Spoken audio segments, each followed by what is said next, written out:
When the Chancellor gives his second budget on the 3rd of March, he will finally have the opportunity to look to the future, after a year that for him has been dominated by 13 major fiscal announcements since his first budget, and in which he's been announcing huge amounts of temporary support for households and businesses to help them get through the pandemic.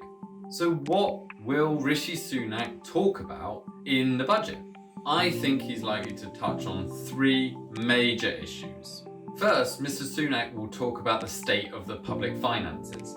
The pandemic has meant that government tax revenues have shrunk, while spending is massively higher, and that's been financed by the government borrowing about £400 billion this financial year.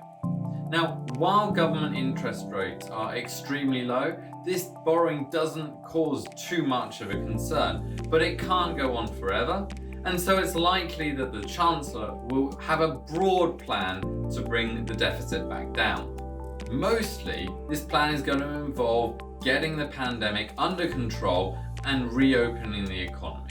But he's likely to need some tax rises too, unless he's going to make significant government spending cuts. Though I think it's pretty unlikely that he would announce any tax rises that are going to come in very soon. Second, he's going to talk about the support that the Treasury has been providing to households and to businesses to get them through the pandemic, but which are coming to an end in the next couple of months. These support schemes include the Furlough scheme for employees, equivalent support for self-employed people, and loans and grants to businesses too. Given the ongoing restrictions on economic activity, the Chancellor should extend this support for a final time beyond April. But as lockdown eases and the economy reopens, it's important to withdraw some of these policies like the furlough scheme. Keeping them will prevent people from finding new jobs in viable businesses that will help the economy adjust and recover from the recession. The final big thing that the Chancellor is likely to talk about is probably the most important: how to encourage strong and sustainable economic growth in a post-COVID, post-Brexit world, while the government is also seeking to meet other ambitious policy goals, such as levelling up poorer areas and cutting carbon emissions as we move towards net zero. These are ambitious goals, so he won't be able to do everything at once, but he's going to want to be starting down the path towards them.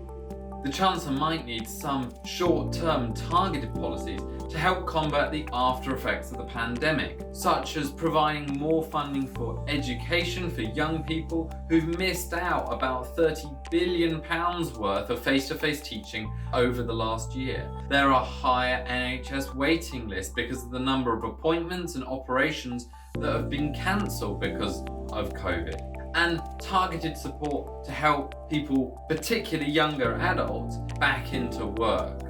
But Mr. Sunak would also benefit from thinking about longer term policies too.